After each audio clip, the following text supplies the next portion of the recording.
Mesdames, Messieurs, nous sommes réunis pour la dernière conférence de la Comédie Française au Collège de France sur théâtre et pouvoir. Elle réunit l'administrateur général de la Comédie Française et un professeur du Collège de France. Bonsoir. Qui sont en quelque sorte sur ce thème et en ces lieux. Chacun est réciproquement l'invité et l'invitant de l'autre.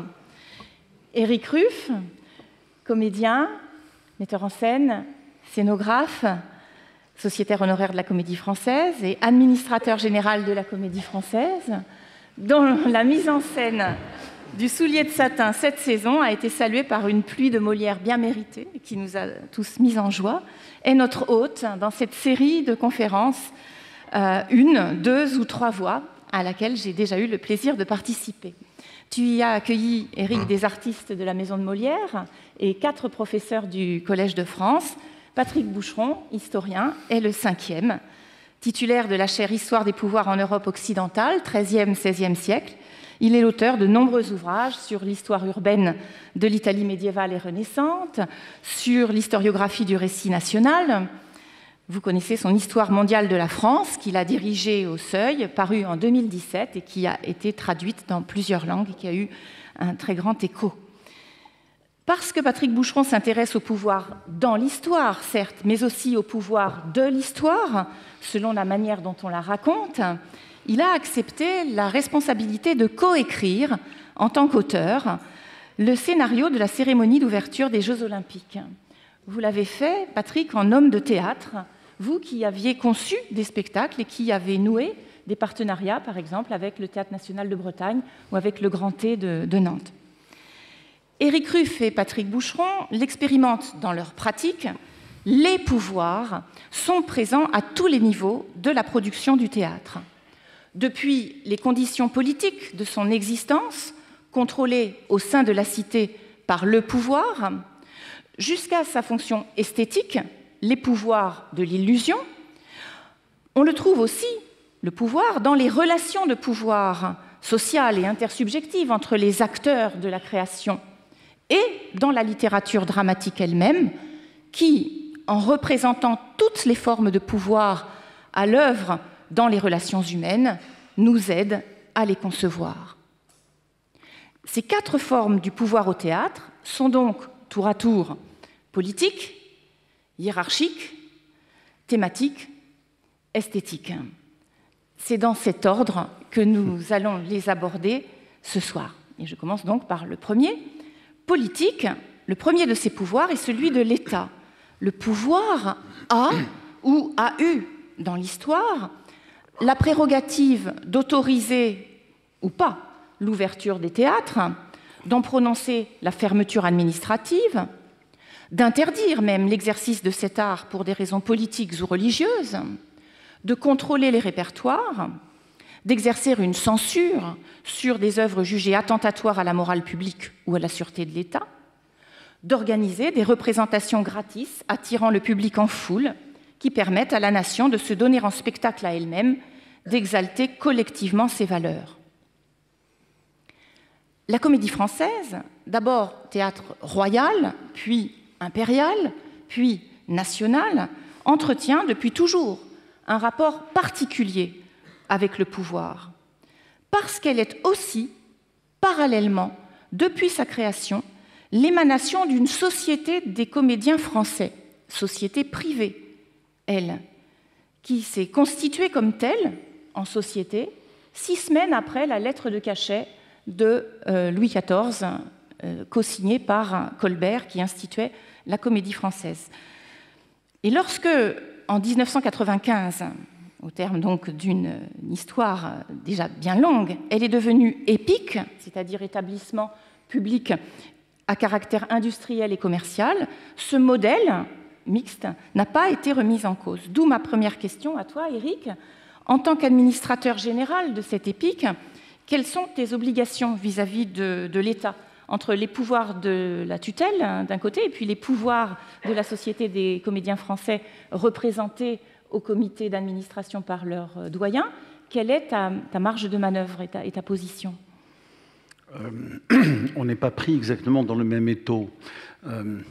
Moi, en tant qu'administrateur général, je représente l'EPIC et je suis censé appliquer les missions qui me sont données par l'État. Alors, il y a une mission au décret qui est le rayonnement de la Comédie Française et la présentation de son répertoire dans une acception très large. Et puis, il y a des missions, j'allais dire, plus contemporaines qui sont données dans une sorte de feuille de route que je reçois quand je la reçois à peu près chaque année. Et sur lequel les missions, c'est des missions de démocratisation, de parité, de renouvellement du public, de diversité du public. Voilà, c'est des missions qu'on épouse sans aucun problème. Mais je n'ai pas... on pense toujours que le pouvoir peut être intrusif dans le sens d'une intrusion sur la programmation ou sur l'organisation. Depuis que je suis à la Comédie Française depuis 32 ans, je ne l'ai jamais remarqué. Alors, j'étais peut-être très naïf au début et peu au courant de tout ça, mais c'est pas là que ça se passe. Les problèmes que je peux avoir, moi, avec le pouvoir, c'est assez paradoxalement la non-utilisation de ce pouvoir-là, ou d'une manière assez paradoxale. C'est-à-dire qu'on me donne des missions et une fois qu'elles sont données, on ne les vérifie pas, à tel point que j'ai l'impression que ça n'était pas une mission.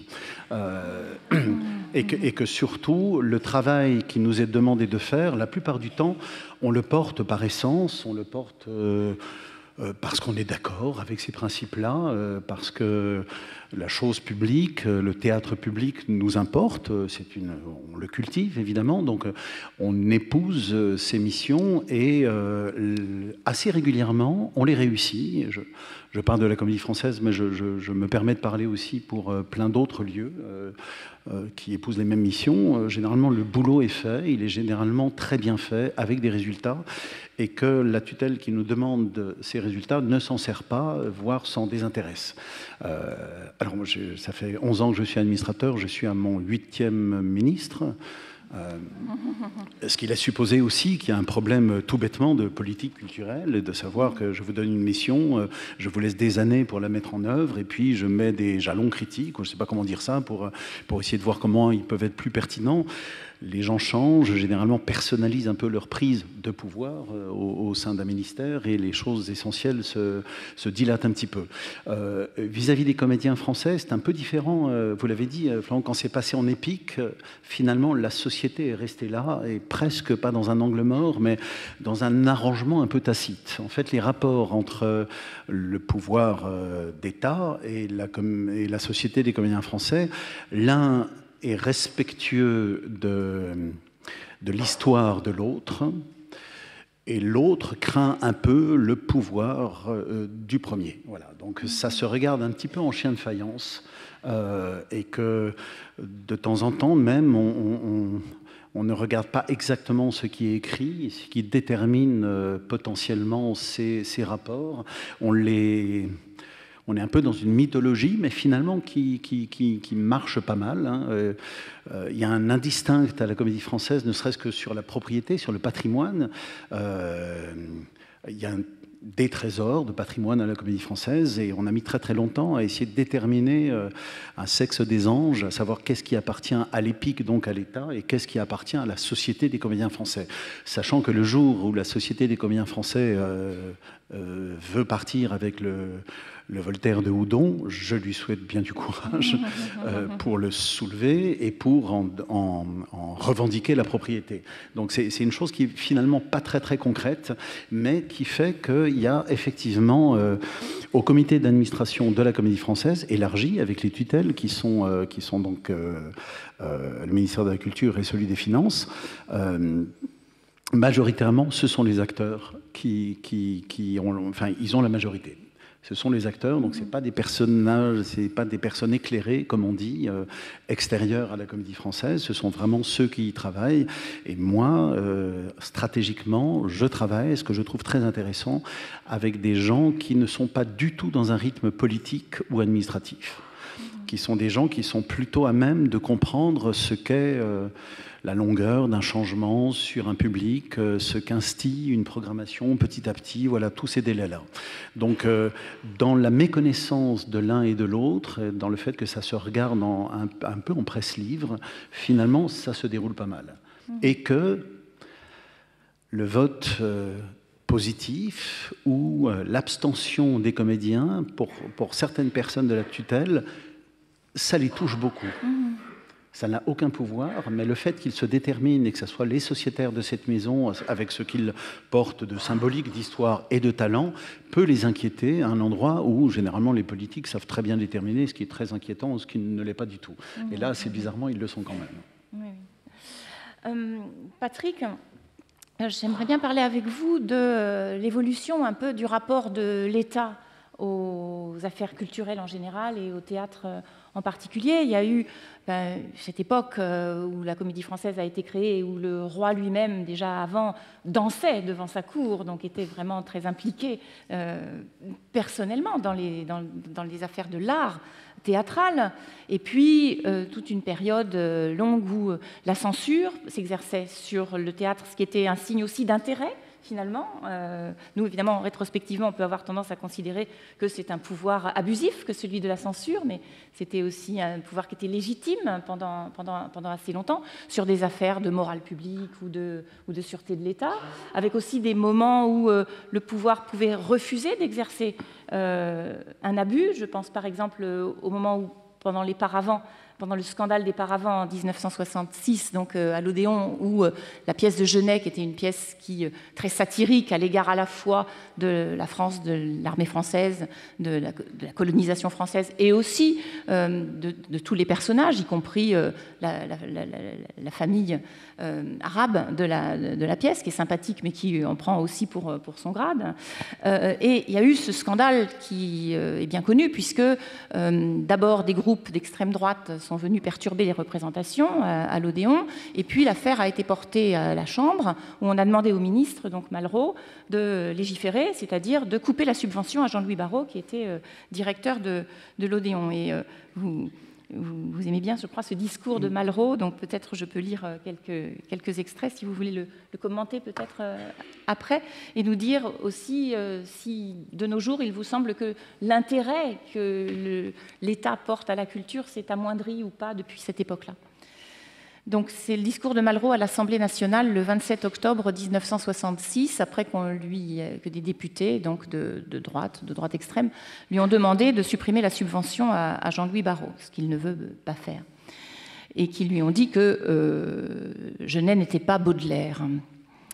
La liberté, mesdames, messieurs, n'a pas toujours les mains propres, mais quand elle n'a pas les mains propres, avant de la passer par la fenêtre, il faut y regarder à deux fois. Il s'agit d'un théâtre subventionné, dites-vous. Là-dessus, je n'ai rien à dire. Si nous étions vraiment en face d'une pièce anti-française, un problème assez sérieux se poserait. Or, quiconque a lu cette pièce sait très bien qu'elle n'est pas anti-française. Elle est anti-humaine, elle est anti-tout. Genet n'est pas plus anti-français que Goya anti-espagnol. Par conséquent, le véritable problème qui se pose ici, c'est celui, comme vous l'avez appelé, de la pourriture. Mais là encore, mesdames, messieurs, allons lentement, car avec des citations, on peut tout faire. Alors, ô ma beauté, dites à la vermine qui vous mangera de baisers, c'est de la pourriture. Une charogne, ce n'est pas un titre qui plaisait beaucoup au procureur général, sans parler de Madame Bovary. Ce que vous appelez de la pourriture n'est pas un accident, c'est ce au nom de quoi on a toujours arrêté ceux qu'on arrêtait. Je ne prétends nullement, je n'ai d'ailleurs pas à le prétendre, que M. Genet soit Baudelaire. S'il était Baudelaire, on ne le saurait pas. La preuve, c'est qu'on ne savait pas que Baudelaire était un génie.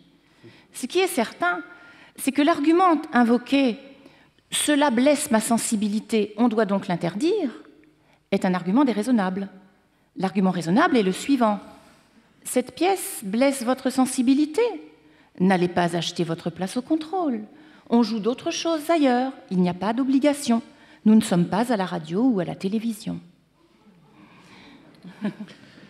Oui, il y a deux manières de comprendre ce beau discours. La première serait nostalgique. Tu parlais effectivement des nombreux ministres et ministres qui se sont succédés.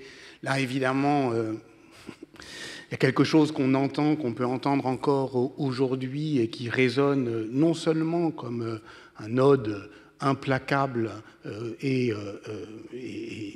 courageux, parce qu'à ce moment-là, vous dites député de droite et d'extrême droite, en fait, il s'adresse à sa propre majorité. C'est toute la majorité gaulliste dont il est évidemment issu, André Malraux, qui défend non seulement l'interdiction d'une pièce, les paravents de Genet, mais la suppression de la subvention, de la fameuse subvention à un théâtre qu'on appelle le théâtre de l'Odéon au théâtre de l'Europe, mais qui, à ce moment-là, s'appelait le théâtre de France, donc qui est évidemment au motif que c'était la France qui était dans son essence et dans son ambition blessée par la prose de Genet. Et il dit quelque chose qui, d'une certaine manière, ne s'adresse pas simplement au pouvoir, comme s'il n'y en avait qu'un, mais au pouvoir au pluriel, puisque effectivement, c'est la pluralisation des pouvoirs dont je tente d'être l'historien. Il n'y a pas que le pouvoir qui veuille interdire une œuvre au motif qu'elle blesse sa sensibilité. Aujourd'hui, effectivement, ce sont les pouvoirs de la société qui sont, d'une certaine manière, qui mettent en demeure les artistes et celles et ceux qui veulent les défendre politiquement, comme toi à la Comédie Française, d'appliquer ou en fait d'ajuster les choix de répertoire à cette fameuse sensibilité. Ce qu'il faut comprendre quand même dans ce discours, c'est que pourquoi ça fait scandale les paravents, on pourrait en parler pendant des heures. C'est parce qu'à ce moment-là, cette pièce d'avant-garde d'un auteur contemporain vivant est jouée dans un théâtre public. Nous, il nous paraît évident que le théâtre public défende en France la création et que le théâtre privé, eh bien, recherche des profits plus directs. Mais c'était l'inverse. Au début, enfin après-guerre, Samuel Beckett n'a jamais été joué pendant très longtemps dans un théâtre public. C'était le théâtre privé qui innovait, et le scandale des paravents en 1966, c'est qu'on mette de la création dans un théâtre public. Ce qui fait bien effectivement écho à ce que tu disais. Qu'est-ce que tu as dit? Je représente l'épique. Tu entends ce que tu dis des fois? Je représente l'épique. C'est-à-dire que derrière le langage administratif, il y a évidemment toute l'histoire du théâtre et de sa représentation. Je représente l'épique. Qu'est-ce que ça veut dire? Ça veut dire effectivement qu'il y a cette histoire longue du théâtre, dont évidemment, voilà, tu en occupes les lieux et tu en occupes la langue de Molière. Partout, effectivement, on va dire, ça nous oblige, mais également, ça nous engage, et d'une certaine manière, ça nous contraint. Et là, on est dans un théâtre national, comme l'Odéon. Là encore, cette histoire, qui est l'histoire longue, vous avez raison, de cette censure d'État, qui, d'une certaine manière, survit encore sous l'épique, avec un C, à justement l'actualisation de son institution. Elle survit parce que c'est la couche mythologique, d'une certaine manière. Et c'est avec ça que tu as affaire, sans doute, lorsque tu parles à d'autres ministres qu'André Malraux. C'est-à-dire, effectivement, faire vibrer en sous-couche, si j'ose dire, cette écorce encore vivante d'un théâtre d'État d'avant. Mais aujourd'hui, c'est plus ça, le théâtre public. D'abord, il faudrait distinguer les différentes institutions. Il faudrait distinguer entre les quelques théâtres nationaux, le théâtre, les CDN, les scènes nationales. Enfin, chacune a ses obligations, ses contraintes. Même parmi les CDN, par exemple, il n'y a pas deux théâtres publics en France qui ont une égale vulnérabilité, si j'ose dire, à leur billetterie. Certains sont très dépendants de leur billetterie, d'autres très dépendants de la subvention. Et au fond, c'est un... Alors là, pour le coup, à part toi qui as affaire à le pouvoir d'État, la plupart des théâtres publics en France ont affaire au pouvoir au pluriel, et justement et au pouvoir dans l'injonction contradictoire de leur réglementation. Alors moi, j'ai été... je siège à quelques CA, notamment le théâtre de la Colline, théâtre national. Mais par exemple, il y a des injonctions contradictoires. On nous demande évidemment de rajeunir le public. Donc quand on rajeunit le public, on a un prix moyen du billet qui baisse, et après on nous dit « Ah, mais vous avez un prix moyen du billet qui baisse. » Oui, car, voyez-vous, nous avons rajeuni les publics. Donc, en fait, c'est sans fin. Mais il faut imaginer Sisyphe heureux, paraît-il. Ça va ? Ça va très bien, je me reconnais absolument là-dedans.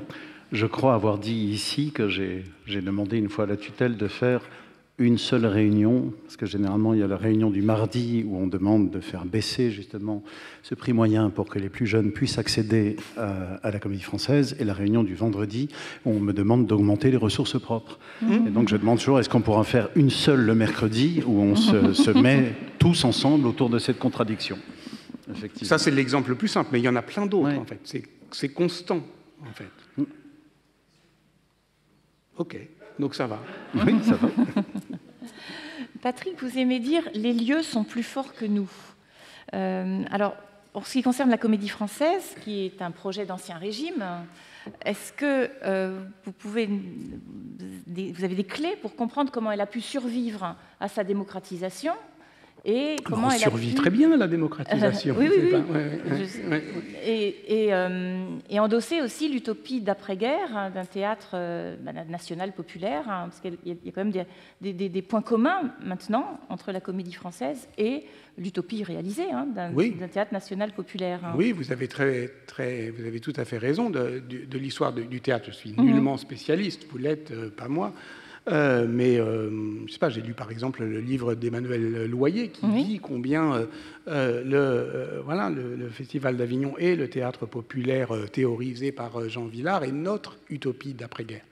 D'ailleurs, tout le nom même des théâtres, théâtre de l'Europe, théâtre des nations, montre au fond l'exorbitante responsabilité politique qui pèse sur le théâtre public d'après-guerre de faire la paix, entre les nations et à l'intérieur de la société. Et dès lors, effectivement, on est très très loin de cette représentation du pouvoir dont vous parlez. Voilà, le roi danse, c'est Louis XIV, enfin, il a dansé à 15 ans, à 30 ans, il avait déjà arrêté de danser. Et donc la représentation, c'est extraordinaire de voir comment, et j'aimerais bien savoir comment tu t'en débrouilles, effectivement, sinon par ce coup d'éclat du soulier de satin qui met d'une certaine manière en jeu et à l'épreuve ce principe même de la représentation d'Ancien Régime, finalement, voilà, à la Comédie Française, de toute façon, inévitablement, on est ramené en fait à cette histoire qui fut une histoire très brève, que celle de la monarchie Louis XIV, qui est évidemment éclatante, mais très brève, qui très vite a connu, et c'est ça qui est tout à fait frappant, je dirais, ces contre-pouvoirs à l'intérieur même du système de la représentation. Par exemple, ce que vous décrivez, Florence, c'est d'une certaine manière la recherche de la frappe des esprits par l'éclat unanime des consentements. Voilà. C'est-à-dire le choc cornélien, où on va, d'une certaine manière, frapper les esprits comme on frappe la monnaie, c'est-à-dire par un coup de majesté. Bon, voilà. Donc ça, on peut dire, voilà, le XIVe siècle, le XVIIe siècle, c'est ça. Le siècle de Louis XIV, c'est ça. Mais il y a aussi, ça a été montré dans des études de Tiffaine Guyot notamment sur le corps racinien, une manière effectivement d'émouvoir sans éblouir, ou en tout cas de ne pas prendre le pouvoir sur la représentation par justement cette forme de violence plus douce que provoque justement par exemple le théâtre de Molière. Donc c'est avec tout ça qu'il faut jouer, c'est-à-dire ces souvenirs mêlés et contradictoires, historiques sans doute, qui ne se ramènent pas à la magnificence Louis XIVienne. Je n'ai pas le sentiment, moi, que le public pointe ce point de départ de la royauté. Il y a une confusion qui se fait. On est la preuve d'ailleurs, Académie française, Comédie Française, voilà, il y a beaucoup de gens... Encore une fois, ma maman m'a félicité d'être entré à l'Académie française et j'avais 23 ans. Mais cette espèce d'erreur phonétique fait que dans l'esprit des spectateurs, il y a quelque chose de très ancien, avec ce que ça peut avoir de réjouissant, de réconfortant, et puis de ce que ça peut avoir de fondement aussi. Ensuite, moi, ça m'a toujours intéressé, cette chose-là, parce que en France, il y a beaucoup de lieux qui sont consacrés à l'histoire, mais qu'à l'histoire, qui ne sont jamais réveillés par le présent. On cumule des œuvres, on les explique au mieux. Et puis, il y a quelques endroits qui sont uniquement dédiés aux contemporains, aux nouvelles technologies, etc. Et la Comédie Française est un lieu qui est traversé par les deux. C'est ça que je trouve très intéressant.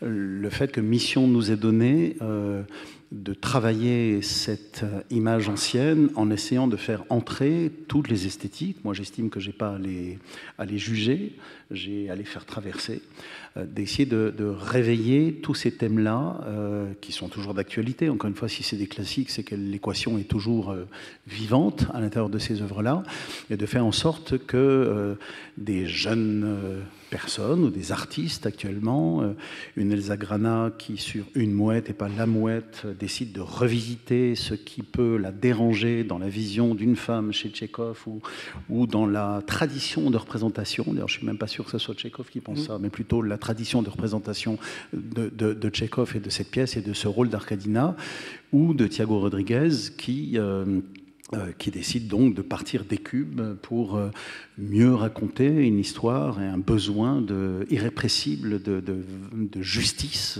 sur un fait contemporain. Voilà, c'est deux manières de faire. Ces deux manières-là, moi, il m'intéresse beaucoup qu'elles soient... J'ai toujours l'impression que la chimie est plus intéressante à partir du moment où, oui, il y a une coturne d'un côté et puis une chaussure beaucoup plus contemporaine de l'autre. Ce que j'essaye de faire, moi, pour le coup, c'est de ne pas réserver une salle à de l'expérimentation, à des ovnis, et puis que l'autre salle, de par ses pampilles, son rouge et ses rondeurs, soit uniquement une représentation incessante des mêmes modes et des mêmes thèmes. Voilà.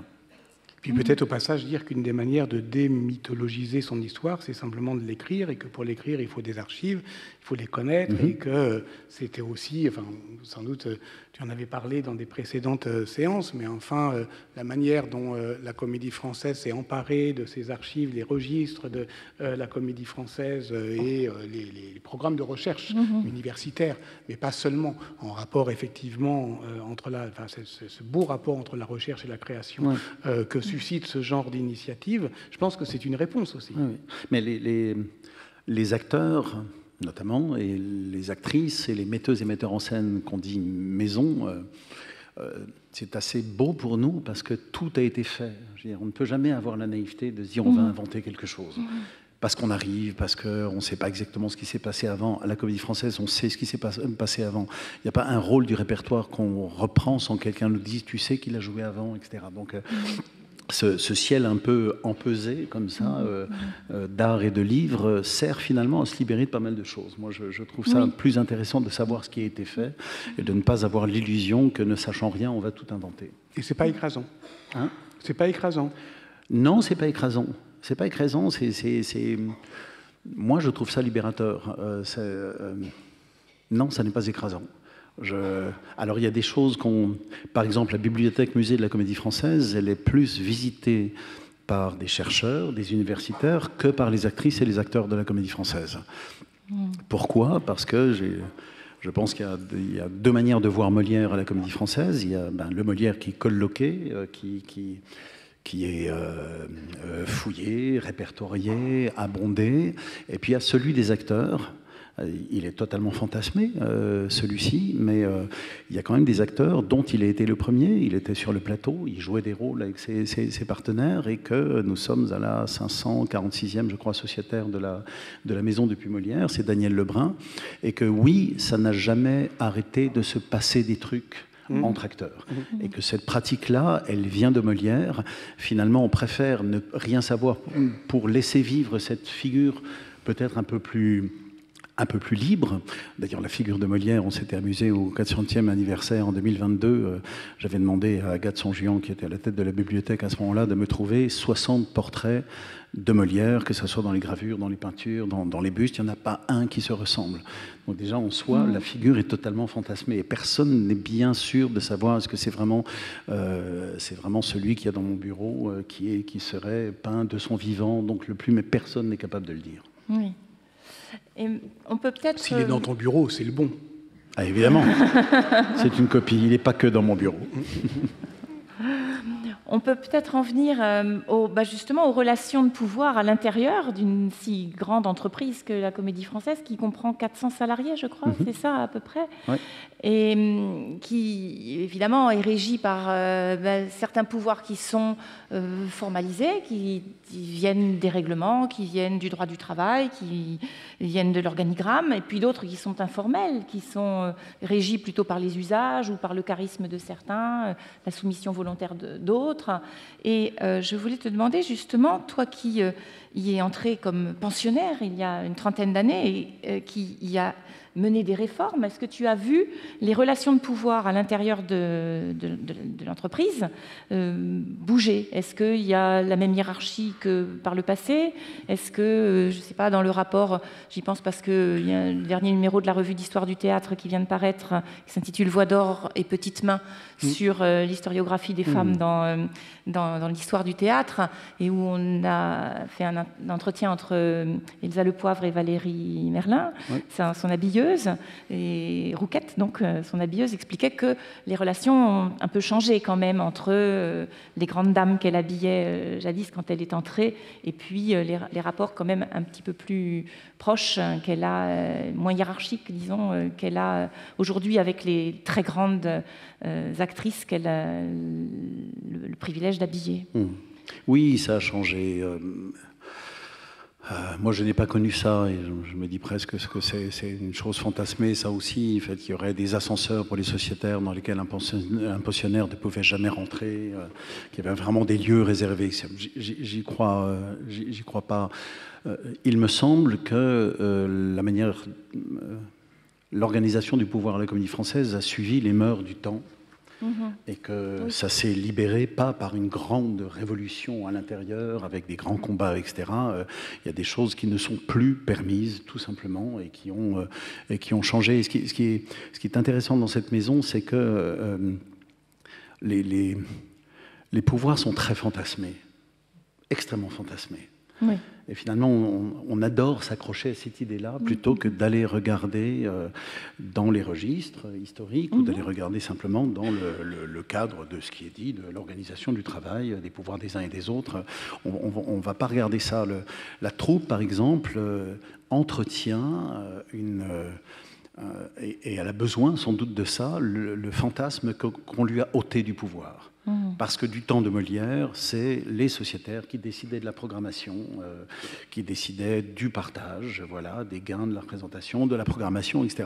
Et puis maintenant, non, ils n'ont plus ce pouvoir-là. Je peux leur demander ce qu'ils en pensent, je peux leur demander de me proposer des choses, mais c'est moi qui fais la programmation.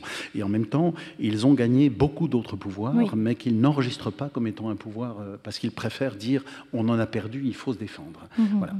Mais j'aime beaucoup, moi, qu'il y ait des acteurs. Alors, je suis un exemple contradictoire, parce que je suis acteur et puis je suis à la tête de cette maison, mais la plupart des acteurs refusent d'une certaine manière de lire une liasse budgétaire, alors qu'ils sont interrogés dessus et qu'ils ont pouvoir éventuel de ne pas voter un budget. Mais non seulement c'est pas leur école, hein, évidemment, et puis ils ont le sentiment, qui n'est pas faux, qu'il faut ralentir la chose administrative, qu'il faut ralentir l'empilement des injonctions contradictoires. Il n'y a pas si longtemps, je discutais avec une sociétaire et je lui ai dit « Ne prends pas mal ce que je vais te dire, mais tu as un point de vue assez romantique sur ce problème qu'on est en train de traiter. » Et elle m'a dit « Je sais, Eric, mais c'est mon rôle. Tu es dans l'objectif, je comprends très bien ce que tu dis, mais comprends que moi, je ne veuille pas rentrer dans ces logiques-là. Et même si elles te paraissent romantiques, parce que tu ne peux pas les mettre en œuvre. C'est comme une sorte de frein. Lorsque j'étais sociétaire, j'ai changé un peu de point de vue, mais lorsque j'étais sociétaire, j'étais très souvent en comité et j'avais trouvé une image en me disant, mais le comité, il sert de paquet d'algues autour du gouvernail. Il a besoin de ralentir le gouvernail.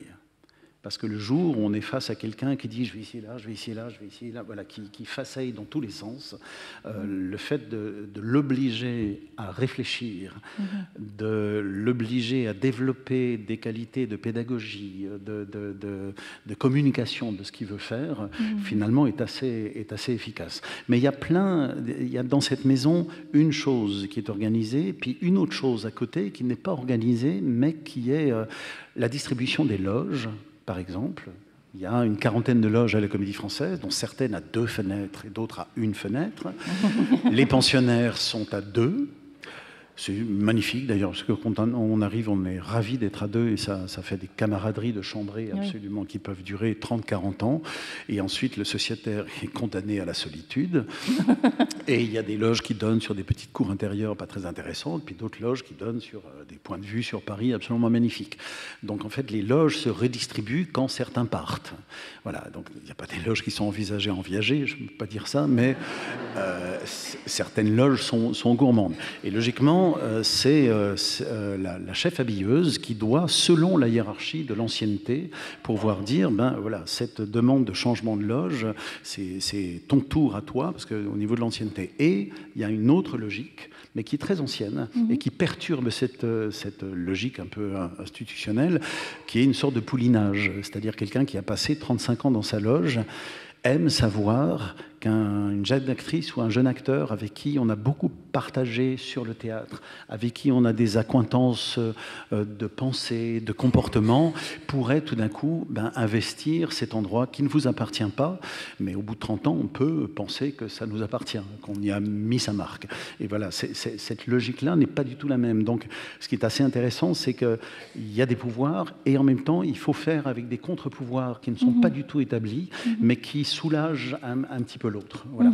Il y a beaucoup de choses. Quand je parle sur les distributions des rôles, par exemple, je dis à chaque fois aux acteurs, si j'applique les règles, vous partez toutes et tous de la Comédie Française. Parce que vous ne pourrez plus avoir aucun congé.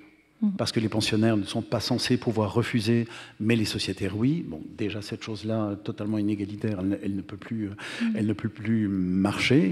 Et ils me disent tout le temps, ces congés sont insupportables parce qu'on est obligé de répéter tout le temps, parce qu'il y a des changements de rôle, c'est pas prévu, c'est pas les bonnes conditions, on respecte pas notre travail, etc. Ce sont les mêmes qui, le lendemain matin, sont dans mon bureau en me disant, j'aurais besoin d'un petit congé pour du cinéma, mais là, c'est super important. Mais je comprends, c'est pas un paradoxe, c'est tout à fait normal. Ils défendent quelque chose de commun et à chaque fois, ils ont des velléités totalement solitaires. Mais c'est absolument normal.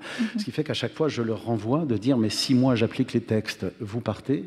Si je laisse tout à volo, ça ne va plus exister. Donc, mis à part essayer de façon incomportable, d'essayer de maintenir, de développer une conscience collective qui fait qu'il y a un moment où vous vous dites « je ne vais même pas en parler, de toute façon, je ne pourrai pas le faire ».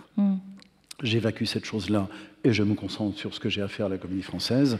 Voilà, c'est encore une fois, là, je ne peux rien marquer à la lettre. Je suis obligé de faire avec ce nuage collectif, mais finalement, s'il est là, c'est qu'il a un grand intérêt aussi d'équilibre. Voilà. Et sur le plateau, qui a le pouvoir ? Parce que jadis, quand il n'y avait pas de metteur en scène, c'était le régisseur et puis les acteurs un peu charismatiques qui servaient de directeurs d'acteurs à leurs camarades. Aujourd'hui, qu'il y a un metteur en scène, est-ce que le metteur en scène a un pouvoir absolu ou est-ce qu'il y a encore des acteurs dont l'entente de la scène est tellement influente qu'elle permet de se reposer aussi un petit peu sur eux ? Alors on a quitté maintenant, et fort heureusement, le metteur en scène tyran. Oui. Voilà, plus il hurle et plus on a l'impression qu'il a du talent. Voilà, ça c'est parti. Il est vrai que la place de la metteuse ou du metteur en scène est une place absolument énorme et acceptée par tout le monde. Des fois d'une façon pas très raisonnable d'ailleurs. Parce que aller contre la décision d'une metteuse ou d'un metteur en scène, ça demande un protocole, il faut pouvoir argumenter, il faut en parler au café, il faut prendre des gants, etc. Parce que c'est lui ou elle qui décide. Ensuite, très clairement, moi je trouve que quand on travaille avec des gens bien, souvent le pouvoir, c'est le sens. Oui. C'est le talent, d'une certaine manière. Ce qui fait la différence entre trois propositions, celle de la metteuse en scène, celle de l'acteur et celle d'une personne peut-être un peu extérieure, voilà. Celle qui va marcher, celle dont tout le monde reconnaît que, en fait, c'est ça. On a tous vérifié intuitivement que le sens, c'est celui-ci, empoche la mise. Voilà, d'une certaine manière. Et que... fort heureusement, ça a peut-être eu, moi j'en ai jamais connu, mais j'ai l'acteur qui dit, un petit peu on dit ça de l'opéra à l'époque, les chanteurs qui disent où je me mets, voilà, que la mise en scène se réduit à la place simplement pour chanter, ou un acteur qui dirait écoute, c'est pas le premier Molière que je fais, je te remercie, d'accord, voilà, ça n'existe pas à la Comédie Française. L'intérêt de la Comédie Française, c'est que Laurent Stocker, par exemple, a travaillé avec un nombre de metteuses et de metteurs en scène très intéressants, j'allais dire de renom, c'est pas le renom qui est intéressant, c'est la maîtrise qu'ils ont, et il en est le réceptacle. Ça ne veut pas dire qu'il arrive à l'analyser, le synthétiser, à dire c'est ça qu'il faut faire, mais lorsqu'on bute sur une difficulté, il y a une mémoire collective. On parle de tribus, on dit la famille des Atrides, etc. Peut-être que ça existait, la droite, la gauche, etc. Maintenant, en fait, ce qui détermine les équipes à la Comédie Française, c'est plutôt les aventures artistiques qu'on a traversées. Il y a ceux qui ont bossé avec Vassiliev, il y a ceux qui ont bossé avec Françon, et qui ont enregistré quelque chose de leur talent théâtral et qui ont 2-3 bouts de solution là-dessus. Mais généralement, le pouvoir se concède. J'allais dire, le pouvoir, c'est le temps, en fait, à la Comédie Française. C'est ça, l'épée de Damoclès, c'est le temps. À 13h, on commence la répétition, à 17h. Si à 17h moins 3, vous commencez à avoir une super idée pour l'acte 5, c'est mort, 3 minutes après, tout le monde s'arrête. On peut pas dealer cette chose-là. Donc ce qui prend le pouvoir, peut-être, c'est que l'acteur sent que l'échéance arrive. Et que nous, on est tellement habitués à ça. L'absurdité du temps, c'est qu'on répète un spectacle pour le studio ou un spectacle de 2h30 à la salle Richelieu, finalement avec le même canon de temps. Sinon, au niveau de l'organisation de l'ensemble de l'alternance, on n'y arrive pas. Donc, j'ai déjà vu des spectacles dont il aurait été bon d'avoir 15 jours de plus pour quitter cet espace de clarification, pour retomber dans une chose plus obscure, une matière qu'on sent, mais on est obligé de s'arrêter un petit peu là. Et puis, voilà, Lars Noren, par exemple, il est parti avant la première, lorsqu'il faisait Poussière. Il est parti, c'est très violent. Un metteur en scène part avant la première, généralement c'est un clash, pas possible. J'ai déjà vu ça, mais c'est vraiment une déclaration. Et donc, comme ça se passait tellement bien et que cet homme était d'une attention extrême à tout, je lui ai posé la question et il m'a dit j'ai envie de voir mes petites filles, qui étaient restées en Suède. Je voudrais voir mes petites filles. Puis il me dit, et puis là, en fait, c'est le travail des acteurs maintenant. Il me l'a dit le plus poliment possible, mais là où lui, il voulait garder, et parce que sa présence faisait ça, il voulait garder un état de jeu où tout soit possible et rien soit maîtrisé, l'acteur qui sait qu'il va jouer commence à faire des choix. Il commence à fermer des portes. Il est angoissé, il dit mais je veux savoir si c'est ça, ou si c'est ça, ou si c'est ça. Si on lui dit fais un peu des trois, il dit non, je ne peux pas faire ça, il choisit. Donc en fait, Lars Noren disait comme ce travail-là ne m'appartient plus, et d'une certaine manière est celui qui m'intéresse le moins, mais que je respecte, je les laisse et moi je vois mes petites filles. Ouais. Et il le laisse aux spectateurs. Alors Patrick, vous qui êtes un spectateur très assidu, est-ce que cette phrase que disait Éric, le sens finit par emporter la mise, alors pas dans toutes les mises en scène, mais dans celles qui séduisent un large public, est-ce qu'il n'y a pas aussi dans le geste de mise en scène parfois le risque d'un abus de pouvoir ou d'un coup de force, pour le spectateur, parce que c'est lui quand même le destinataire au bout du compte. Oui, vous avez raison, et j'en parlerai d'autant plus volontiers que je n'ai pas toujours été un spectateur assidu, que le théâtre, pour des raisons d'intimidation sociale, m'a été pendant longtemps étranger. Ce que je n'aimais pas dans le théâtre, c'est effectivement cette idée que... Alors, on prend toujours le train en marche, ça, tout va bien, c'est pas grave, qu'il y ait effectivement une histoire avant nous, mais j'avais l'impression qu'il y avait... comme vous savez, cette intimidation de la cinéphilie, l'obligation au fond de rentrer dans une salle, d'aller voir La Mouette en ayant vu tant d'autres avant et de pouvoir comparer tel ou tel metteur en scène. C'est un truc très fort quand même. Et c'est quelque chose contre lequel, effectivement, vous parliez de la démocratisation du théâtre et de la culture d'une manière générale. Nous savons depuis longtemps maintenant combien, depuis le milieu des années 80 que ça a été documenté et mesuré, qu'on peut aller jusqu'au bout en fait des possibilités de la puissance publique pour rendre accessible, proche des scènes nationales, etc. Il y a le truc qui résiste, c'est ça. C'est au fond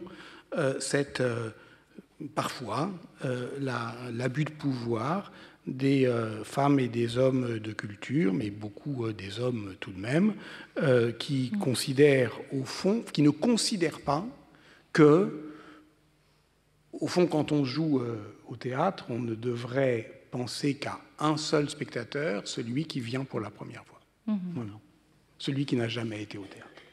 Qui évidemment ne connaît pas Claudel, bien sûr qu'il n'a jamais vu Tchekhov, et qui est émerveillé par les lieux qui l'environnent, et qui va tout recevoir en bloc. Voilà.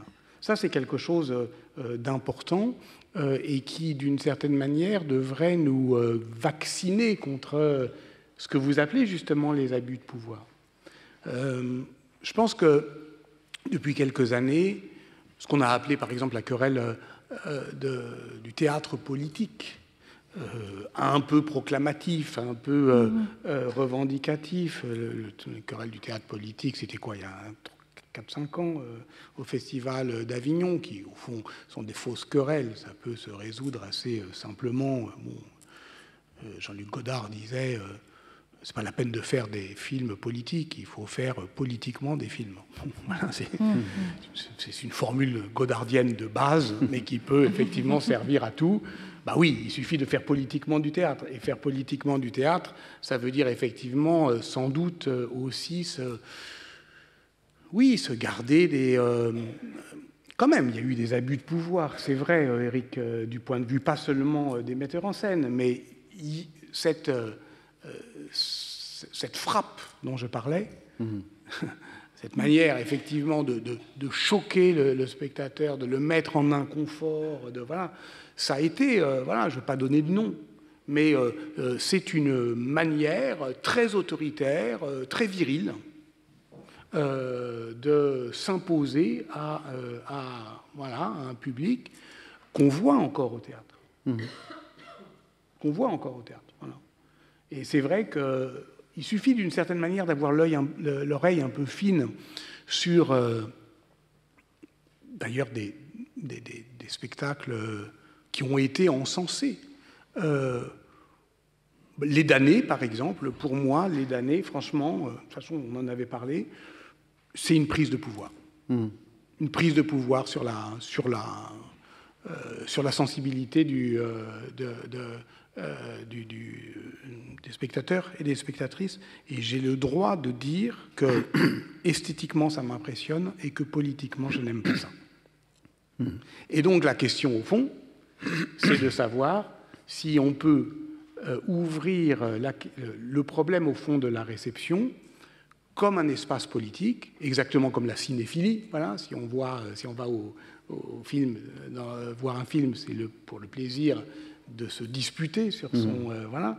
Et évidemment, la critique théâtrale étant ce qu'elle est, on ne peut pas dire que ça soit exactement ça. Donc, au fond, la démocratisation du théâtre, c'est-à-dire, en somme, prise en compte des effets induits de ce que vous appelez les abus de pouvoir sur les spectateurs, elle passe aussi par la restauration d'un espace de réception comme espace critique. Comment on discute du théâtre? C'est pas évident, hein. C'est pas évident parce que, en plus, c'est du... Enfin, moi, je trouve que la critique est impossible parce que c'est de l'art vivant. Alors, on va faire quoi? Enfin, je veux dire, c'est impossible pour moi de dire de critiquer quelque chose qui est en train de se faire, où des actrices et des acteurs, des comédiennes, des comédiens engagent leur corps. Enfin, ça n'a pas de sens de faire ça. Mais comment faire pourtant pour que un espace public d'une critique politique du théâtre soit possible? Ça, c'est une question, non? Mais ce que tu dis de la personne pour laquelle on joue, parce que c'est la première fois qu'elle vient au théâtre, on se le rappelle très souvent entre nous, les actrices et les acteurs, et c'est une belle manière de penser. Je soupçonne toujours derrière ce que tu appelles la prise de pouvoir d'un spectacle qui, par ses infrabasses, son volume, ses images, sa lumière stromboscopique, les rétroéclairages sur le public, les coups de semonce, voilà. Je soupçonne toujours derrière qu'il y a une tentative... Ou même son implacable virtuosité. Hein. Oui, aussi, absolument. Mais je soupçonne toujours derrière qu'il y ait comme une volonté de tri de ce public-là. Ne reste que ceux qui aiment le gros son, ou qui sont à ce niveau de colère ou d'engagement. Et les autres... si vous avez mal aux oreilles, sortez. Voilà. Et que le fait de se dire, il y a quelqu'un qui n'est jamais venu au théâtre, est toujours, je trouve, une belle manière de penser démocratique, de comment on fait, et c'est de notre responsabilité. Et évidemment, ça n'est pas simple, on est pris aussi par des modes, par des cumuls. Mais comment on fait pour que l'ensemble des spectatrices et des spectateurs, celui qui n'est jamais venu, celui qui a déjà vu 10 fois une représentation de cette pièce-là, puisse se réunir dans une salle? C'est une belle utopie, pour le coup. Bien sûr. De se dire que tous ces gens-là, qui finalement dans la vie ne se croisent pas énormément, sauf d'une façon absolument anonyme dans la rue, prennent le temps de se sentir, s'opposent les uns à côté des autres. Ça fait très longtemps en plus que les catégories A, B, C, etc. se mélangent et qu'on fait en sorte que les gens les plus éloignés ne soient pas au paradis, mais qu'ils puissent être dans des places où tout d'un coup l'émotion d'un spectacle peut les atteindre. C'est une très belle utopie. Et puis je suis bien conscient aussi d'ailleurs que mon argument est réversible, parce que combien de directrices et de directeurs de théâtre entendons-nous qui pestent contre les abonnés en disant « Oh là là, c'est pas... » Oui, enfin d'accord, très bien, mais heureusement qu'il y a aussi des fidèles. Heureusement qu'il y a, on le sait bien ici, heureusement qu'il y a quand même un public constitué. Et c'est depuis, effectivement, cette loyauté d'un public averti et passionné qu'on doit travailler à l'élargir. Mais vraiment, c'est difficile. Et d'une certaine manière, on est un peu démunis. Là, on parlait de la question du rapport à la subvention, à sa justification, à sa négociation, à simplement la discussion avec les pouvoirs. Pourquoi faudrait-il qu'il y ait des théâtres? Est-on vraiment sûr que... Et alors, il y a tant de... On est un petit peu... Maintenant, on commence un peu à être à bout d'arguments, non, Éric, franchement? Oui, mais enfin, ils ont besoin... qu'on leur donne des graphiques et des camemberts et des courbes. Je comprends très bien pourquoi, hein, il faut justifier de l'argent qui est donné, etc. Mais moi, j'ai toujours considéré, alors pour le coup, mais peut-être aussi parce que c'est la Comédie Française, j'ai des gens qui m'écrivent et qui revendiquent 70 ans de compagnonnage de spectatrices ou de spectateurs avec la Comédie Française. 70 ans. Et ce n'est pas une lettre rare. Il y a énormément de gens qui sont là depuis très très longtemps, qui ont vécu un peu comme avec un club de foot, les belles années, les années un petit peu du fond du championnat, ensuite ça remonte, etc., mais qui développent un sentiment d'appartenance. Et moi je me suis toujours dit, c'est ces gens-là qui ne font partie d'aucune catégorie enviée pour dire à quel point... c'est nouveau, à quel point c'est du renouvellement, etc. Je me suis toujours dit, ils ont leur place est absolument là, entre un gamin qui vient pour la première fois, on a une convention avec la ville de Trappes, et donc on a de temps en temps du public dont on est sûr que c'est la première fois qu'ils viennent au théâtre, et la personne, toi, moi, qui en plus allons acheter un bouquin chez la librairie de la main, dont on pourrait dire ça va, vous en avez vu assez, laissez votre place. C'est quand même un peu notre passion et notre métier. Et voilà, le fait de réussir à cumuler tout ça, c'est pour ça que j'aime pas le terme de remplacement. Ben oui, bien sûr. Il y a 7% des Françaises et des Français qui vont au théâtre. D'accord ? Après 50 ans de politique culturelle, on est passé en gros de 5 à 7%. Et peut-être qu'on n'ira pas beaucoup plus loin. Il y a 7% des gens qui vont à la piscine. On entend moins d'arguments des politiques qui disent « enfin quand même, toutes ces piscines, à quoi ça sert ?» Franchement, tous ces gens qui ne vont pas à la piscine, qui payent pour ceux qui vont à la piscine, et puis si on regarde un petit peu sur le plan social, c'est très injuste aussi, ceux qui vont à la piscine et ceux qui ne vont pas à la piscine. Non, enfin, je ne sais pas, ce que je veux dire, c'est que ce sont des équipements culturels. Il y a un moment où il faut arrêter aussi de s'auto-flageller, parce que la haine de soi n'est pas bonne conseillère. Évidemment, on a tous été très marqués, je crois, l'été dernier, par le texte d'Ariane Mnouchkine, qui était un texte très fort, qui expliquait effectivement, qui mettait en cause l'entre-soi du théâtre public. Il est très fort, mais d'une certaine manière, il est très fort comme électrochoc, c'est-à-dire que c'est une alerte, c'est une vigilance, mais ça n'assigne aucune direction, en fait. Ça ne nous dit pas ce qu'on doit faire. Donc, voilà, je ne sais pas ce que tu en penses, mais ça, c'est quelque chose qui, politiquement, est devant nous, quand même. Hein. C'est-à-dire, soit on en parle de temps en temps, trouver un argument, enfin un récit qui permettrait d'envelopper un consentement général, mais bon, soit peut-être arrêter de se justifier. Oui, ça ferait du bien. Oui, t'as raison, mais... Sinon, par le fait que, effectivement, vous en êtes à combien pour 98% de 95, ouais. 95% de remplissage. C'est-à-dire que le problème, effectivement, de la Comédie Française, c'est que tous ceux qui veulent y aller ne peuvent pas y aller. C'est ça le problème de la Comédie Française. Oui, et puis le problème Enfin, on dit toujours que certaines salles sont vides. Alors ensuite, on fait un métier aussi.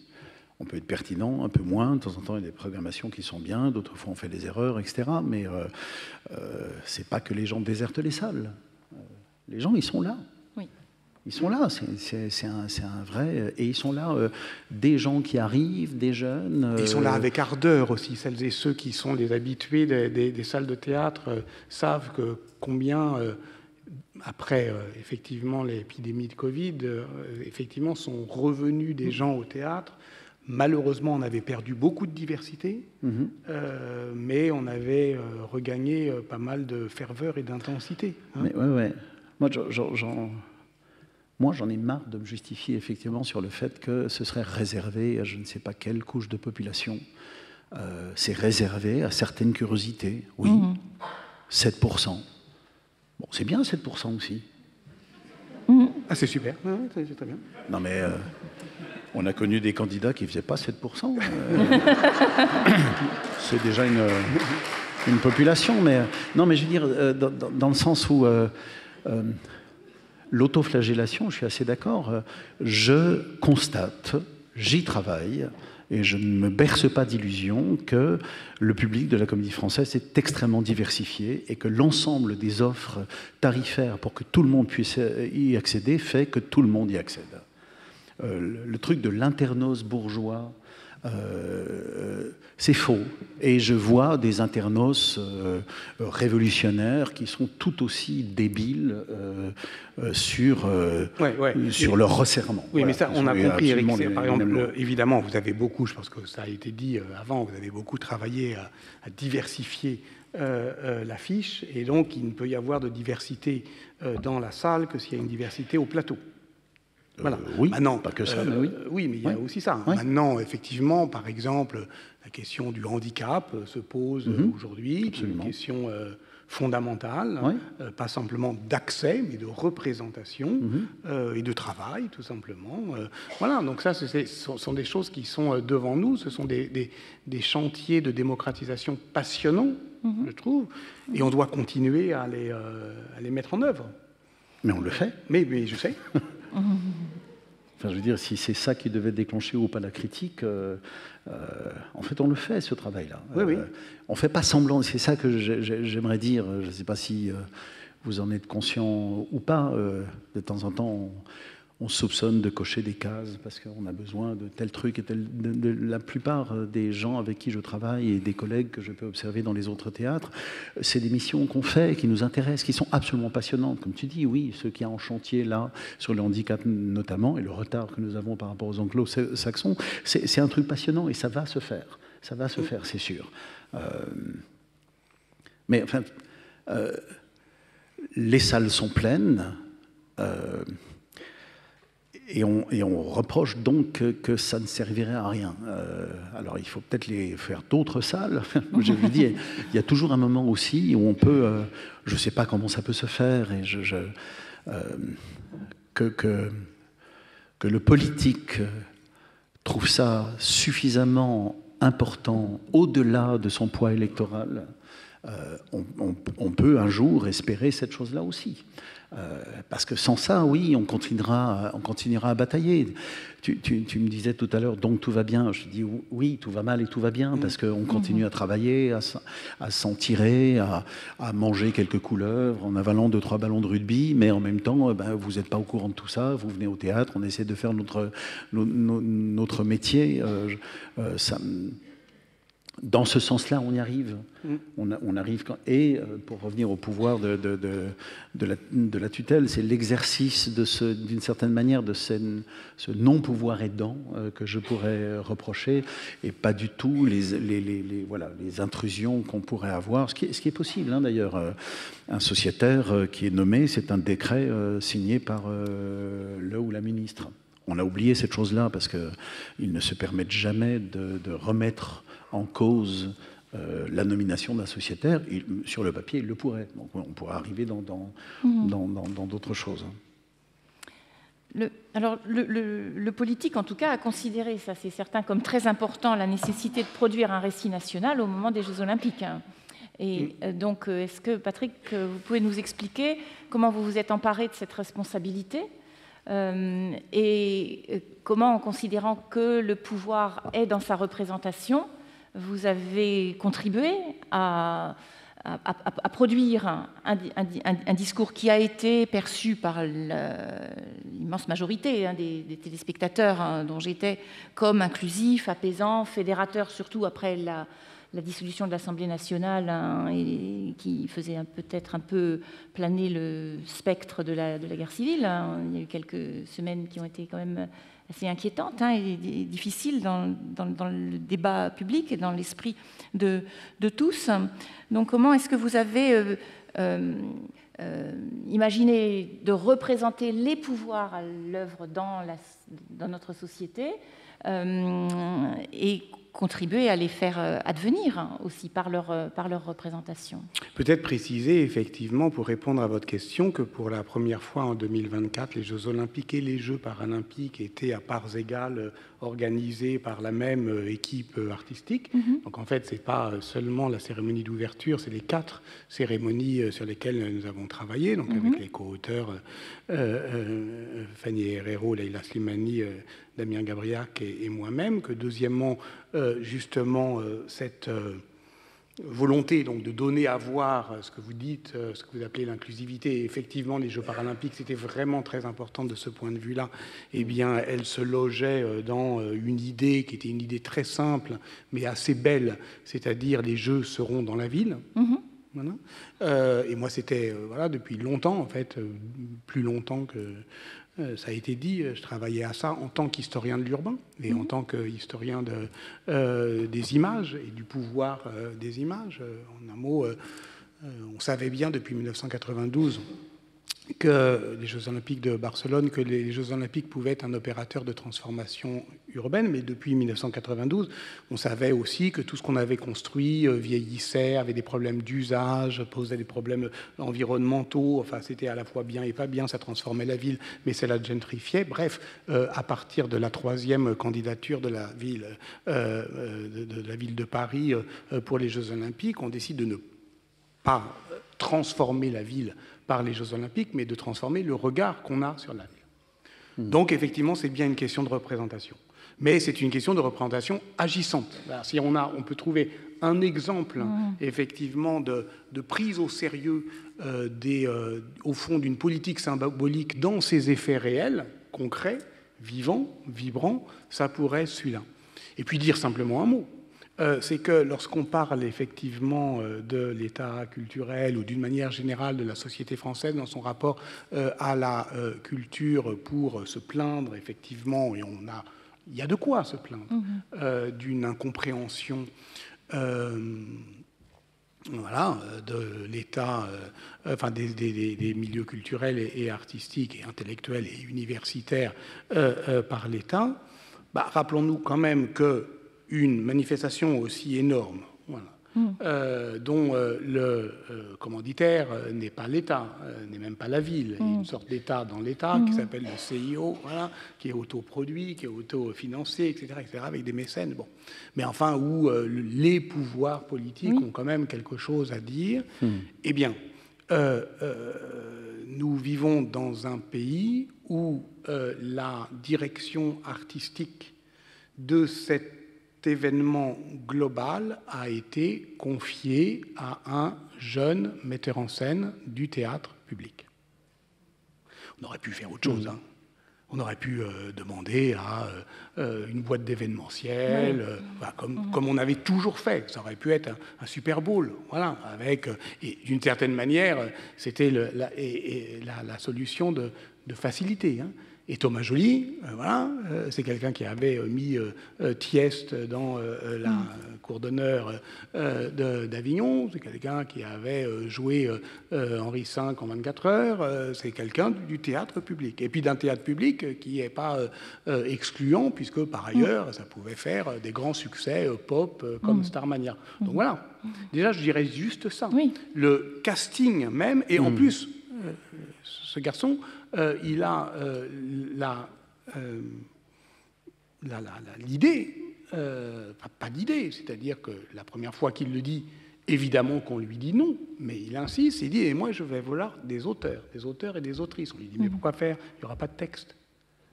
C'est que de la musique et de la danse, on ne veut rien dire de particulier ». Il dit « si, on va dire quelque chose, et pour qu'on le dise, il me faut des auteurs ». Voilà, juste modestement, je faisais partie de ce collectif. Donc, voilà, ce que je veux dire, c'est qu'à tous les points de la prise de décision, l'aventure aurait pu s'arrêter. Elle ne s'est pas arrêtée, on a vu ce qu'on a vu, on ne l'a pas inventé ni halluciné. Après, effectivement, le pouvoir de la représentation, il devient réellement efficace qu'à partir du moment, j'y reviens, où il est pensé collectivement dans un espace politique de réception. Donc, les jeux sont faits, rien ne va plus, sauf si on s'empare collectivement de ce qu'on a vu et qu'on dise ce qu'on en pense. On va peut-être terminer avec les pouvoirs propres du théâtre, les pouvoirs propres de l'illusion sur le spectateur, puisque la fonction ultime du théâtre, c'est de plaire, de divertir, d'envoûter par les pouvoirs de l'illusion, des pouvoirs un peu magiques, comme ceux du magicien Alcandre dans l'illusion comique de Corneille, qui réussit à nous faire prendre pour une vérité ce qu'on sait parfaitement bien être un artefact. Alors ça rejoint aussi un petit peu la question de la fameuse catharsis dont on ne sait pas trop ce que c'est, la catharsis dont le concept a été forgé par Aristote, qui voudrait que au spectacle de la tragédie, le spectateur, mu par la pitié et la crainte, soit purgé de ses passions, ressorte plus plus pur, hein, purifié ou purgé de ces passions funestes. On ne sait pas du tout si ça marche comme ça. Saint Augustin, dans les Confessions, qui était un grand pécheur, qui explique que un de ses plus grands péchés, c'était d'aller au théâtre quand il était jeune, et qui considère que la catharsis d'Aristote, ça ne marche pas du tout, et qu'au contraire, le spectacle du théâtre est un spectacle qui nous fait aimer nos passions funestes et nous fait en jouir et les cultiver. Quant à Corneille, lui, il ne sait pas trop ce qu'il faut en penser. Il considère que la catharsis, c'est finalement peut-être un alibi pour défendre la moralité du théâtre, mais est-ce que ça marche véritablement? Ça, on n'en sait rien. Donc, ça, je voulais vous demander, peut-être à tous les deux, Éric, est-ce que toi, tu as acquis des convictions sur les vertus du théâtre? Est-ce que tu crois qu'il soigne les maux de l'âme? Est-ce que tu sais ce que viennent chercher les spectateurs, ou est-ce que tu te le demandes toujours? Est-ce que tu crois qu'on ressort meilleur de la place quand on sort sur la place Colette, on est meilleur que quand on est entré dans l'établissement 2 heures avant? J'ai une vision qui, pour le coup, est peut-être romantique. Moi-même, mais j'ai cette conviction que, et je crois en avoir déjà parlé, mais que les spectatrices et les spectateurs ne viennent pas pour ce qu'ils croient. Et que s'il fallait faire un micro-trottoir, on n'aurait que des réponses finalement assez convenues sur j'aime ça, ma grand-mère m'emmenait, j'adore cette actrice, oh là là, quelle pièce, etc. Je suis assez persuadé que le consentement à cet effort, quand même paradoxal, hein, de faire un voyage pour venir s'enfermer dans une salle qui est dévouée à un voyage immobile, voilà, dans une boîte à chaussures cadrée par cours, jardin, face lointain. On en connaît la géographie, il n'y a pas de mystère là-dessus. Et encore une fois, dans une pratique, même si elle est ancienne et répertoriée, mais le portable qui est éteint, l'incapacité de zapper ou de se lever parce qu'on est pris dans un rang, de ne pas pouvoir parler aussi, de respecter une concentration commune, ce qui ne sont pas des réflexes contemporains très totalement acquis. Voilà. Je suis assez persuadé que le pouvoir de l'instant présent partagé, pour le coup, il y a cette chose-là par rapport au cinéma. Moi, par exemple, j'ai jamais été sensible au fait de voir un film dans une salle, parce qu'il y aurait des gens autour de moi. Moi, je suis sensible dans une salle de théâtre. Il y a des gens autour de moi, mais il y a aussi des gens en face de moi qui partagent exactement le même temps, le même risque sur l'ennui, de ma réaction, de ce qui peut se passer, etc. Et cette chose-là, qui ne s'énonce pas facilement, j'appelle ça, moi, venir se renifler. Je pense que le spectacle lui-même est un prétexte à se renifler, à sentir ce qu'on a de commun ou ce qu'on a de pas commun, parce qu'on ne choisit pas la personne qui est à côté de soi. C'est une erreur, je trouve, au théâtre de venir en bande. Moi, j'adore venir seul au théâtre, parce que je suis donc forcément avec des gens que je ne connais pas, qui ne sont pas de ma génération, qui ne sont pas forcément de mon milieu, et je suis toujours très intrigué par leurs réactions. Ça m'intéresse autant que ce qui se passe en face. Et j'ai le sentiment, oui, quelquefois, qu'il y a une sorte d'une équipe qui organise un peu cette rencontre, qui sont les acteurs, la production, etc. Et puis une autre équipe plus nombreuse qui vient, et que dans ce creuset au milieu, là, une espèce de rideau de fer, cette limite entre les deux, qui pourtant est très très définie, mais ne nous sert qu'à observer ce qui nous constitue. Et de pièce en pièce. Et rigoler comme un dingue à une pièce parce que Christian Heg fait l'imbécile, ça fait aussi partie de cette chose-là. Rire ensemble énormément. Quand Benjamin Laverne demande à tout le monde de faire les éléphants, les trucs et les machins dans la scène du sac, et qu'il y a des gens de 70 ans qui font... On se dit, c'est quand même très très chouette, cette chose-là, cette participation commune, le fait que les gens sont dans l'ombre, donc ils peuvent aussi ne pas être devant leur écran, ils ne sont pas en train de se regarder, etc. Ça change un petit peu tout aussi. Voilà, ça a cette vertu-là, entre autres. Il y en a plein d'autres, mais ce qui fait le lit commun de tout ça, Il me semble que c'est cette expérience commune. Et bizarrement, ce n'est pas celle qu'on désigne, mais je pense qu'elle en fait le lit. On pourrait peut-être conclure en évoquant le soulier de satin, peut-être sous deux aspects. D'une part, le geste, un peu le défi qui a été le tien, Éric, de programmer cette pièce, un fleuve donc économiquement risqué, au moment même où on te coupait une partie très importante de ta subvention. Donc là, je pense qu'il y a un geste que peut-être Patrick appellerait politique dans le choix de cette programmation, qui n'a pas de rapport avec la thématique politique à l'intérieur de l'œuvre, ou indirectement. Et puis Patrick, vous qui avez aimé ce spectacle, je le sais, peut-être pouvez-vous nous expliquer en quoi consistait la bienveillance que vous y avez trouvée, par opposition peut-être aux abus de pouvoir dont on a parlé tout à l'heure. La bienveillance, c'est très juste.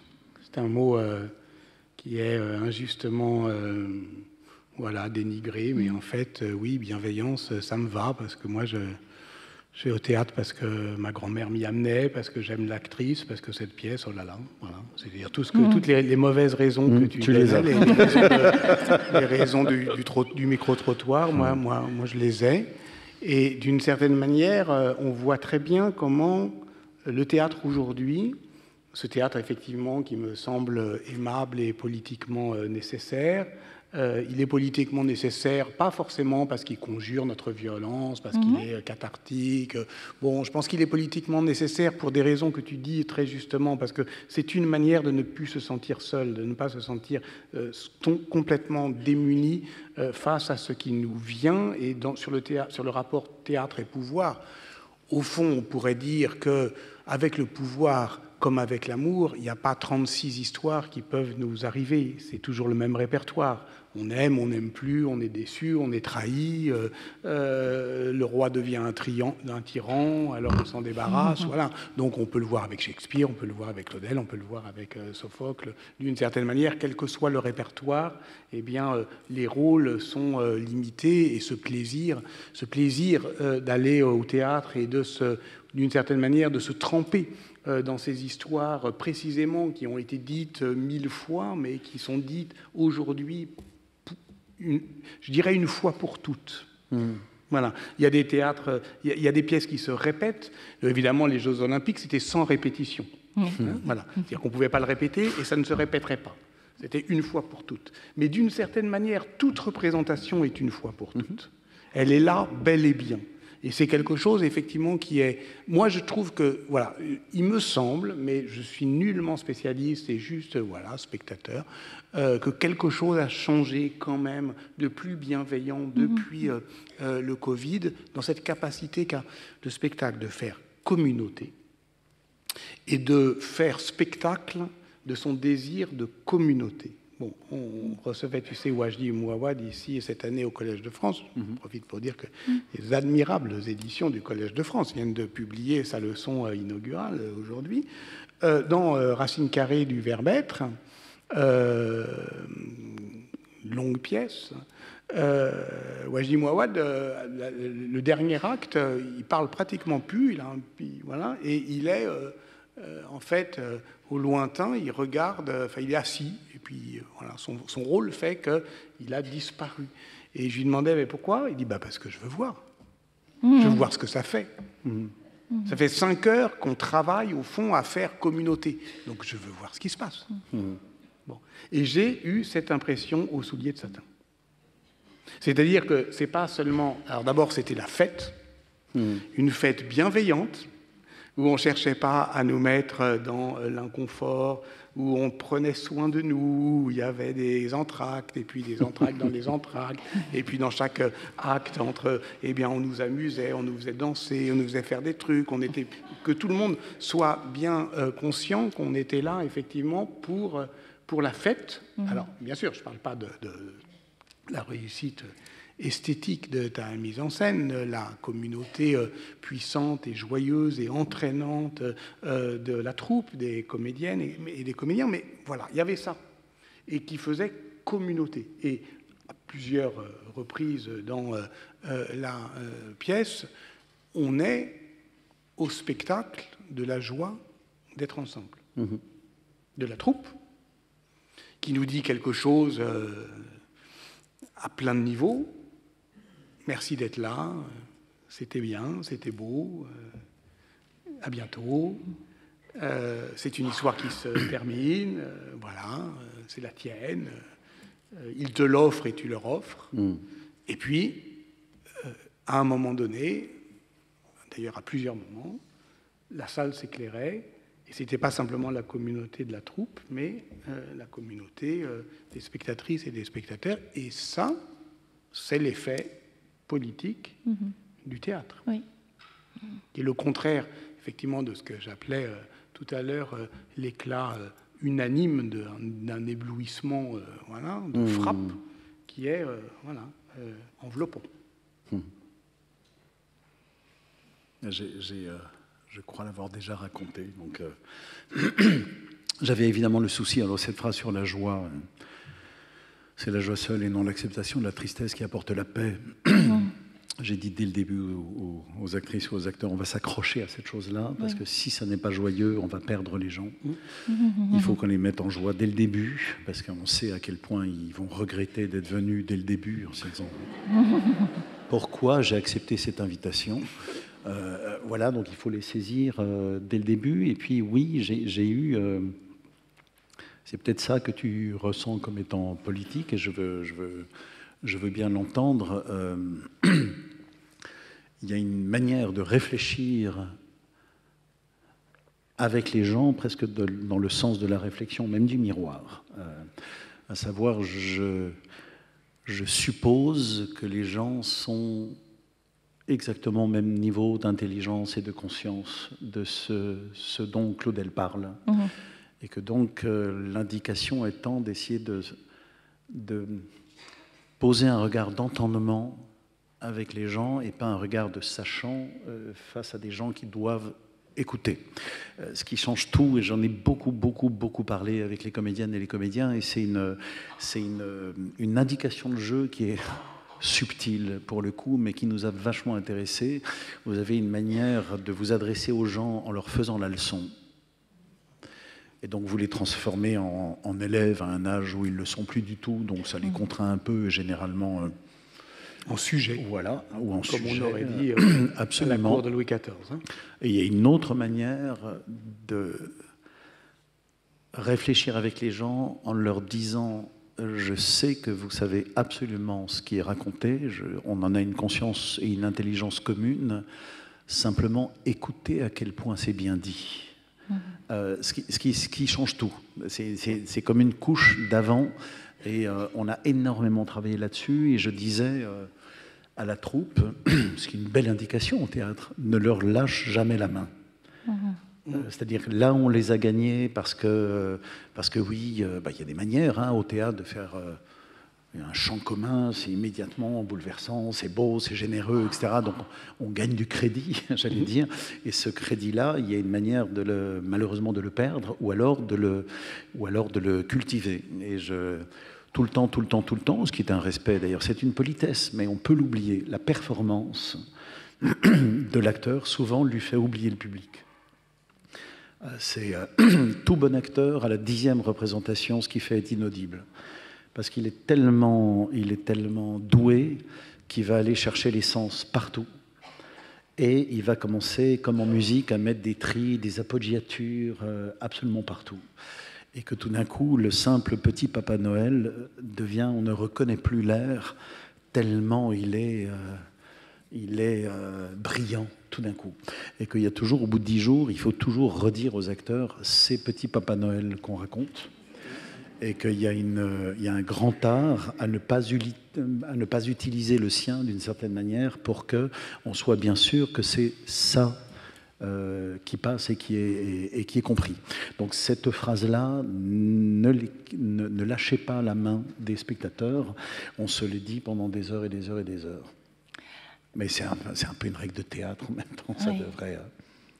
Éric, peut-être pour nous faire écouter à quel point c'est bien dit et ne pas nous lâcher la main, est-ce que tu veux bien nous lire le prologue du Soulier de satin, qui est avec ces phrases tellement belles, un texte merveilleux sur les pouvoirs de l'auteur, donc tous ces pouvoirs, celui de l'auteur, du metteur en scène, du décorateur, de l'acteur, du public et de l'illusion.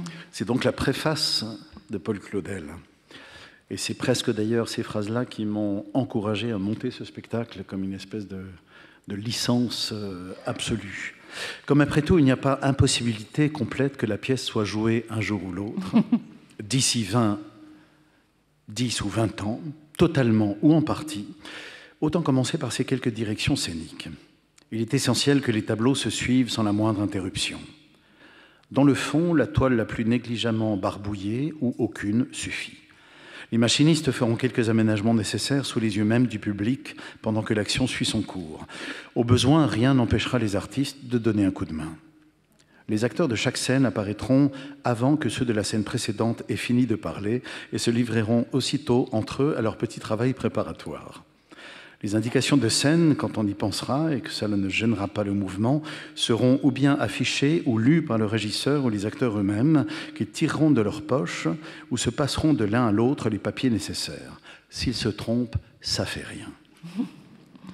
Un bout de, je peux le dire ici, un bout de corde qui pend, une toile de fond mal tirée laissant apparaître un mur blanc devant lequel passe et repasse le personnel sera du meilleur effet. Il faut que tout ait l'air provisoire, en marche, bâclé, incohérent, improvisé dans l'enthousiasme. Avec des réussites si possible de temps en temps, car même dans le désordre, il faut évidemment éviter la monotonie. L'ordre est le plaisir de la raison, mais le désordre est le délice de l'imagination. Je suppose que ma pièce soit jouée, par exemple, un jour de Mardi Gras à 4h de l'après-midi. Il fout ce Claudel. Je rêve une grande salle chauffée par un spectacle précédent, que le public envahit et que remplissent les conversations. Par les portes battantes, on entend le tapage sourd d'un orchestre bien nourri qui fonctionne dans le foyer. Un autre petit orchestre nasillard dans la salle s'amuse à imiter les bruits du public en les conduisant et en leur donnant peu à peu une espèce de rythme et de figure. Apparaît sur le proscénium, devant le rideau baissé, l'annoncier. C'est un solide gaillard, barbu, et qui a emprunté au plus attendu Velasquez ce feutre à plumes, cette canne sous son bras et ce ceinturon qu'il arrive péniblement à boutonner. Il essaie de parler, mais chaque fois qu'il ouvre la bouche, et pendant que le public se livre à un énorme tumulte préparatoire, il est interrompu par un coup de cymbale, une clochette niaise, un tri strident du fifre, une réflexion narquoise du basson, une espièglerie d'ocarina, un rot de saxophone. Peu à peu, tout se tasse. Le silence se fait. On n'entend plus que la grosse caisse qui fait patiemment poum, poum, poum, pareil aux doigts résignés de Madame Bartet, battant la table en cadence pendant qu'elle subit les reproches de Monsieur le Comte. Au-dessous, roulement pianissimo de tambour avec des fortés de temps en temps, jusqu'à ce que le public ait fait peu à peu silence. L'annoncier, un papier à la main, tapant fortement le sol avec sa canne, annonce « Le soulier de satin » ou, le pire n'est pas toujours sûr, action espagnole en 4 journées.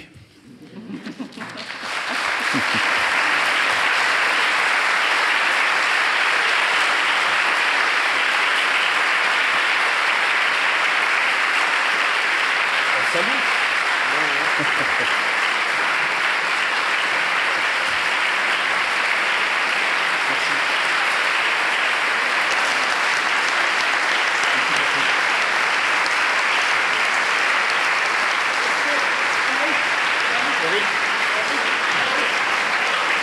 Eric, partez pas tout de suite. Cher Eric, cher Patrick, cher Florence, nous avons vécu des rencontres passionnantes autour de nos 2 institutions qui ont montré les liens entre la grande sœur qui est le Collège de France, la petite sœur seulement au niveau chronologique qui est la Comédie. Vous avez commencé au mois de janvier avec les 6 coups de brigadier qui ont fait trembler l'estrade et nous avons pu vivre, je pense quand même, des rencontres passionnantes qui ont montré les liens, qui ont aussi permis à mélanger les publics. Je crois que ça c'est une très bonne chose. On a parlé beaucoup de public. Tout à l'heure encore, et nous avons peut-être eu parfois l'impression que ces 2 publics très différents, mais ils ne sont pas si différents. Il faut que les publics se rencontrent, se mélangent, se découvrent, et vous avez magnifiquement réussi à nous faire vivre ce mélange, ces rencontres, et j'espère que ça ne va pas s'arrêter ce soir, bien que c'est la dernière de nos rencontres. Je voudrais remercier donc à vous, le public, les professeurs du Collège de France, Éric Ruff surtout avec toute son équipe, les différents journalistes qui ont permis en effet d'animer ces réunions, parfois aussi des professeurs qui ont joué le rôle de journalistes. Ça a plus ou moins bien marché, mais dans l'ensemble, je crois que vous étiez contents quand même, j'espère. Je voudrais remercier aussi la Fondation Hugo et sa directrice Florence Terrasse qui ont vraiment œuvré à que ces rencontres ont pu se faire. Et je crois que c'est le début d'une belle histoire. Donc, revenez au Collège de France, venez évidemment à la Comédie Française et passez une magnifique soirée. Merci beaucoup.